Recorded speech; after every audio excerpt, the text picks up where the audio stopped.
నమస్తే, welcome to Rudra TV. Andhra Pradesh రాజకీయాలు రోజు రోజుకు మరింత హీట్ అవుతున్నాయి. ఒకవైపు కూటమి నేతలు వైసీపీని టార్గెట్ చేస్తూ కొత్త వ్యూహాలతో ముందుకు సాగుతుండగా, మరోవైపు మాజీ సీఎం వైఎస్ జగన్మోహన్ రెడ్డి పార్టీని మళ్లీ బలోపేతం చేయడానికి స్పష్టమైన కార్యాచరణతో సిద్ధమవుతున్నారు. వచ్చే నెలలో నిర్వహించనున్న పార్టీ ప్లీనరీకి ప్రత్యేక ప్రాధాన్యత ఇస్తూ క్యాడర్ను యాక్టివ్ చేయడంపై ఫోకస్ పెట్టినట్లు తెలుస్తోంది. ఇదే సమయంలో కూటమి ప్రభుత్వం తీసుకుంటున్న నిర్ణయాలపై నేరుగా జగన్ విమర్శలు గుప్పిస్తుండగా, జనసేన అధినేత పవన్ కళ్యాణ్ మాత్రం మరో 15 ఏళ్లు కూటమిదే అధికారమని పదే పదే చెప్పడం రాజకీయ వర్గాల్లో చర్చకు దారితీస్తోంది. ఈ రాజకీయ వేడిలోనే వైసీపీ ముఖ్య నేత, మాజీ మంత్రి కొడాలి నాని తిరిగి ఫుల్ యాక్టివ్ అవుతూ చేసిన వ్యాఖ్యలు ఆసక్తికరంగా మారాయి. గుడివాడలో మళ్లీ తన రాజకీయ పట్టు బిగించేందుకు రంగంలోకి దిగిన నాని 2024 ఎన్నికల ఓటమి, తనపై నమోదైన కేసులు, ఆరోగ్య సమస్యల కారణంగా కొంతకాలంగా సైలెంట్ గా ఉన్నా ఇప్పుడు మళ్లీ ప్రజల్లోకి వెళ్లేందుకు రెడీ అవుతున్నట్లు సంకేతాలు ఇచ్చారు.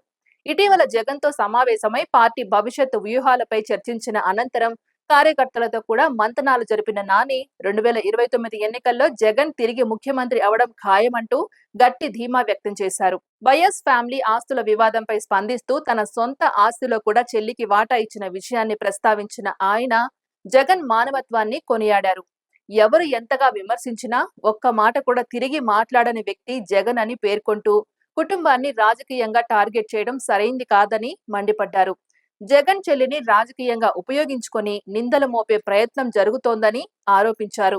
తిరుమల లడ్డు ప్రసాదం అంశంలో కూడా కూటమి నేతలు లేనిపోని ఆరోపణలు చేసి చివరకు తాము తలదించుకునే పరిస్థితి తీసుకువచ్చారని విమర్శించారు.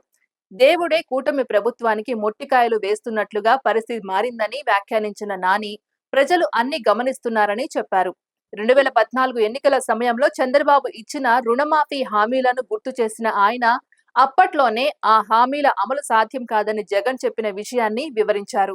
రైతులు, డ్వాక్రా మహిళల రుణమాఫీ కోసం సుమారు 1.25 లక్షల కోట్లు అవసరమవుతాయని, అంతటి భారీ మొత్తాన్ని సమకూర్చే స్తోమత ప్రభుత్వానికి లేదని జగన్ ముందుగానే అంచనా వేశారని తెలిపారు.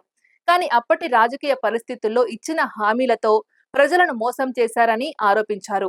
2019లో ప్రజలు ఆ మోసాన్ని గుర్తించి జగన్ కు అవకాశం ఇచ్చారని, ఆయన తన పాలనలో సంక్షేమ పథకాల ద్వారా పేదలకు అండగా నిలిచారని గుర్తు చేశారు. కరోనా వంటి క్లిష్ట సమయంలో కూడా ప్రజలను ఆదుకునే విధంగా జగన్ పనిచేశారని నాని పేర్కొన్నారు. అయితే 2024 ఎన్నికల సమయంలో కూటమి ఇచ్చిన హామీలు ప్రజలను మళ్లీ ప్రభావితం చేశాయని, అదే జగన్ ఓటమికి కారణమైందని అభిప్రాయపడ్డారు. ప్రస్తుతం కూడా అదే తరహాలో కూటమి నేతలు హామీలు ఇస్తూ ప్రజలను మోసం చేస్తున్నారని తీవ్రంగా విమర్శించారు. కానీ ఈసారి ప్రజలు మరింత అప్రమత్తంగా ఉన్నారని, నిజమేంటో అర్థం చేసుకుంటున్నారని చెప్పారు. గ్రామ స్థాయి నుంచి పార్టీని మళ్లీ బలోపేతం చేసి కార్యకర్తల్లో నూతనోత్సాహం నింపి ప్రజా సమస్యలపై పోరాటాలు ప్రారంభిస్తామని కొడాలి నాని స్పష్టం చేశారు. రైతులు, మహిళలు, యువత ఎదుర్కొంటున్న సమస్యలను ప్రధాన అజెండాగా తీసుకొని ముందుకు సాగుతామని చెప్పారు. కూటమి ప్రభుత్వంపై ప్రజల్లో అసంతృప్తి పెరుగుతోందని, అది 2029 ఎన్నికల్లో స్పష్టంగా బయటపడుతుందని ఆయన విశ్వాసం వ్యక్తం చేశారు. జగన్ నాయకత్వంపై ప్రజలకు ఇంకా నమ్మకం ఉందని, సమయం రాగానే మళ్లీ ఆయనకు అధికారం అప్పగిస్తారని నాని ధీమాగా అన్నారు. మొత్తంగా చూస్తే ఆంధ్రప్రదేశ్ రాజకీయాల్లో రాబోయే రోజులు మరింత ఉత్కంఠభరితంగా మారనున్నాయి. ఒకవైపు కూటమి తన ఆధిపత్యాన్ని కొనసాగించేందుకు ప్రయత్నిస్తుండగా, మరోవైపు వైసీపీ తిరిగి పుంజుకోవడానికి వ్యూహాలు రచిస్తోంది.